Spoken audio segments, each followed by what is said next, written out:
it should be enough time to finish chapter 3. So is Panama not going to get on the big screen? Are all of you, like those of you at Muldrow and those of you at Panama, are you all in the same room? So Panama is, Muldrow isn't. So we'll figure out a way that Muldrow can consult with each other. And then Camden is going to be the one-man history machine for Huebner.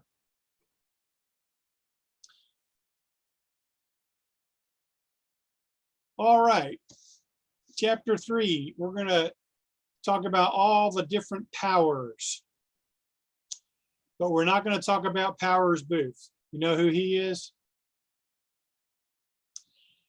Well, if you ever saw this really old movie from the 90s called Tombstone,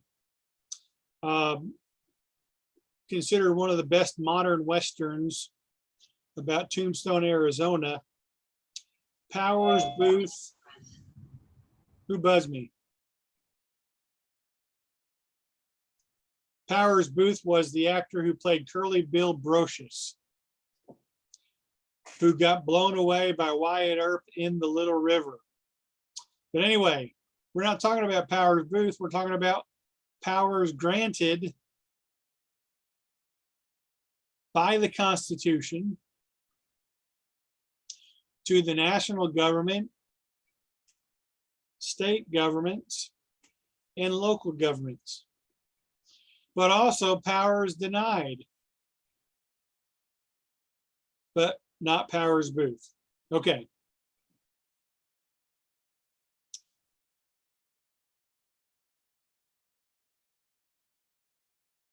Now, I think we talked a little bit about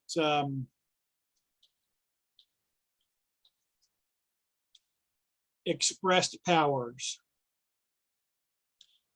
And I think all of you got it right on the worksheets. Expressed powers are those powers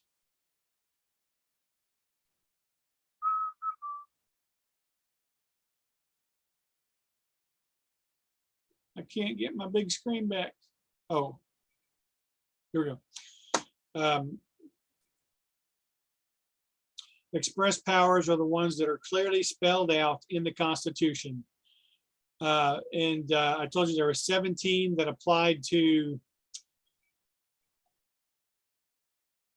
Congress. Here we go. Found directly in the Constitution.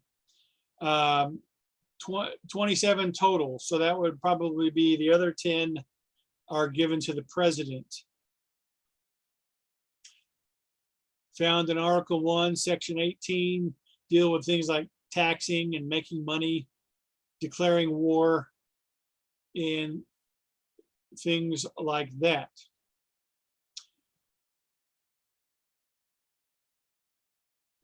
Implied powers. Yeah, if you're following along, we're going to be on page 72 and 73 here.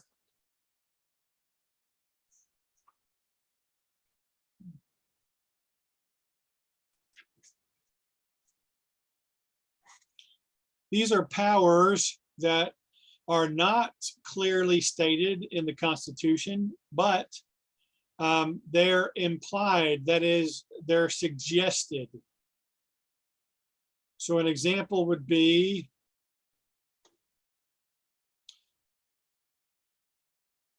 or they might, sorry, wrong one. These are the ones that are not written. They come from the clause in Article 1, Section 18, called the Necessary and Proper Clause, which is Clause 18, sometimes called the Elastic Clause. And even though it's not completely, it's not spelled out in the Constitution that the government should build highways or should build dams and things of that nature, from the necessary and proper clause, it's implied that our national government can engage in things that are for the benefit of the nation and its citizens. Then you have inherent powers.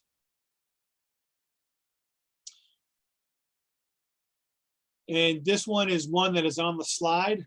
It's not in the textbook, so to speak. These are also powers that belong to the national government, but there's not very many of them. And it deals with our relationship with other nations. So an example would be our national government has the power to make laws about immigration, right? About who can come to the country and how people who want to come to the country, what they have to do. All right, there are reserved powers. This is found in the 10th Amendment, and this basically says that powers that are not given to the national government are reserved for the states.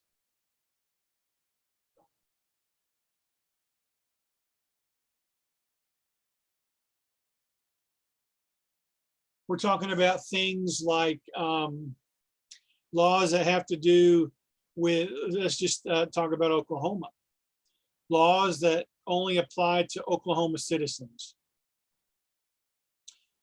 So if a couple wants to get divorced, our state has come up with laws and guidelines for how a couple can proceed to get a divorce in Oklahoma. Now, the state to our south, Texas, also has laws, but their laws about divorce might be a little bit different. So each state comes up with laws to deal with their citizens. A big part of reserved powers, you'll see there on page 73, is states have police power. This is the authority to regulate the health, the safety, and the behavior of the citizens of each state. So Oklahoma has several laws, and sometime you might want to Google strange laws that states have passed. Because at one time, there was a law in Oklahoma that if you were driving a motor vehicle and someone in their horse and buggy was coming down the road, you had to pull over and turn your car off so that you wouldn't scare the horses. There is actually a law in Oklahoma, it's still on the books, that says it's against the law to use profanity in Oklahoma. It's like a $100 fine if you use profanity. Now, do we enforce that law? Have you ever seen a police officer give someone a ticket for cussing? No. It's a law that's just kind of gone out of use because our society has changed. We obviously are more of a profanity-laced society than we used to be. But so the states had reserved powers that were only for them, and a part of those powers were police powers. And then there were the concurrent powers. Powers that national and state share together. One such one was the power to tax. Now, even on the local level, right? local towns can make their own laws. Does any of your communities have a sign up when you come into town, no Jake breaks allowed? Does Panama or Muldrow or Heavener have that sign up, no Jake breaks allowed? You guys know what Jake breaks are? You ever hear a big semi coming into town and it just like, that's their Jake break. And they're really loud, right? But I guess it helps them to slow down a little faster. Well, a lot of towns don't like it because it's so noisy, but it also means that trucks are coming in too fast. So no Jake breaks allowed. You'll see that. Just keep an eye out whenever you visit different towns in Oklahoma. Oh, by the way, there's Powers Booth as Curly Bill Brocious. Anybody a Tombstone fan know who this guy is? Not the actor, but the character. You guys haven't seen Tombstone? Val Kilmer, the guy who was just in Top Gun Maverick. He was the guy, the colonel who couldn't talk. His best role, Tombstone, as Doc Holliday. But this guy here is Johnny Ringo. And you got to Google the Johnny Ringo and Doc Holliday gunfight. It's just classic. But anyway, that was Powers Booth. No longer with us on planet Earth.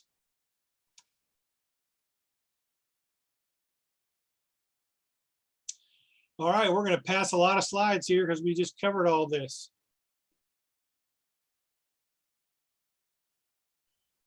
So we've been talking about, and you've been reading about and learning about, that we have a federal system of government.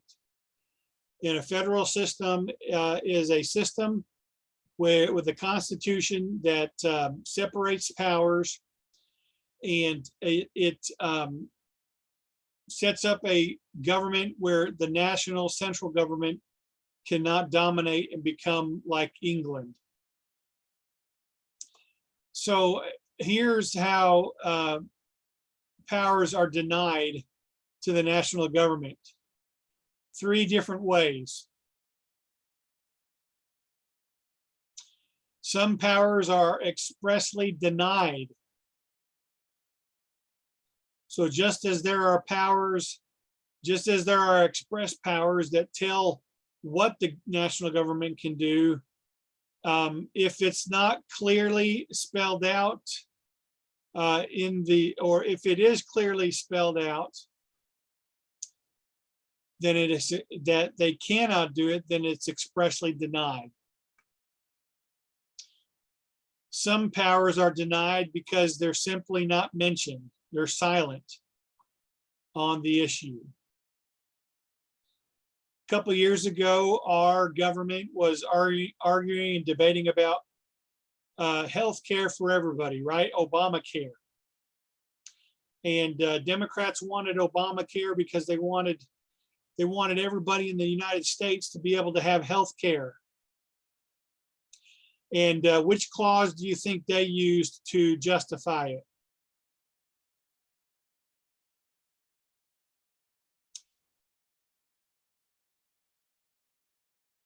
Which clause basically suggests that Congress can make laws that will benefit the country? Necessary and proper clause. The necessary and proper clause. So Democrats were saying healthcare is a necessary thing for all citizens. But the Republicans were saying, no, no, no, no, no. There is nothing in the Constitution that says healthcare is a right for all people. And so they were saying it's denied because it's not clearly spelled out. But the Democrats were saying, well, we think it's necessary that everybody should have health care.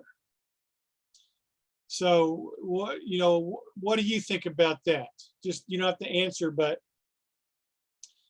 that was where the arguments were based on, what they were based on.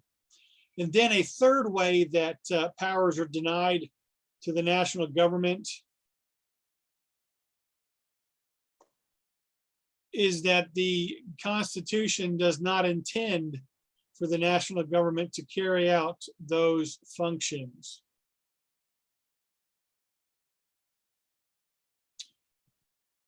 An argument here that we've heard lately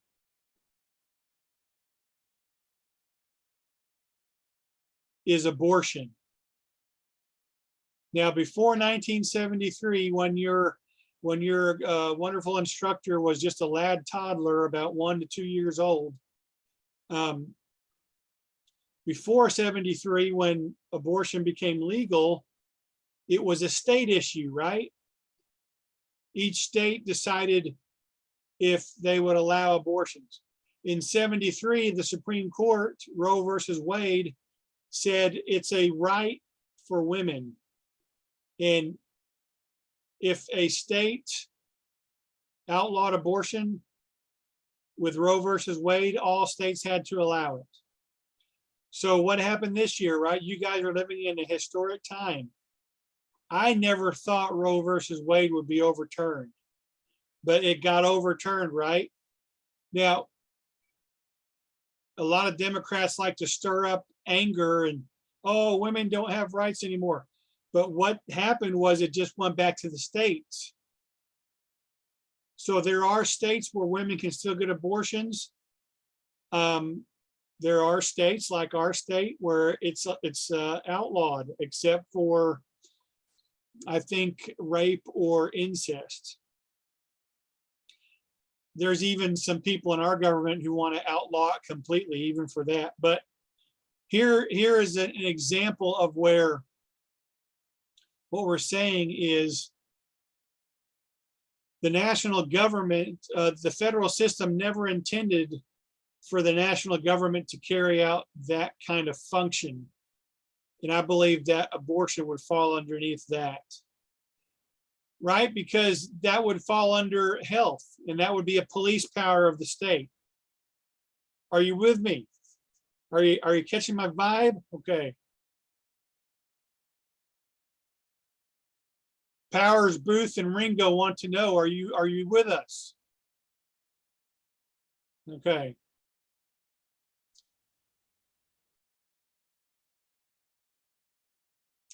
All right, 5-minute warning. I've got 5 minutes till 11:33. All these slides are going to be available to you after today.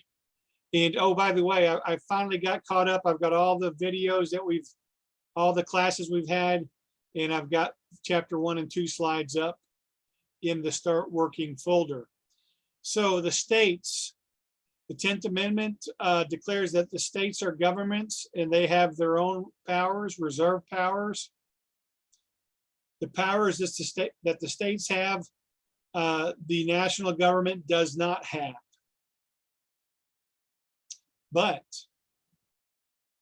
there are also powers, not Powers Booth, but there are powers that are denied to the states.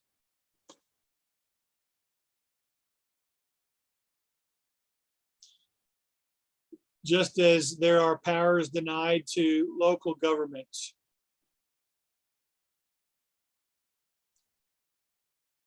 Here's some of those police powers that we talked about that states have: legal marriage age, drinking age.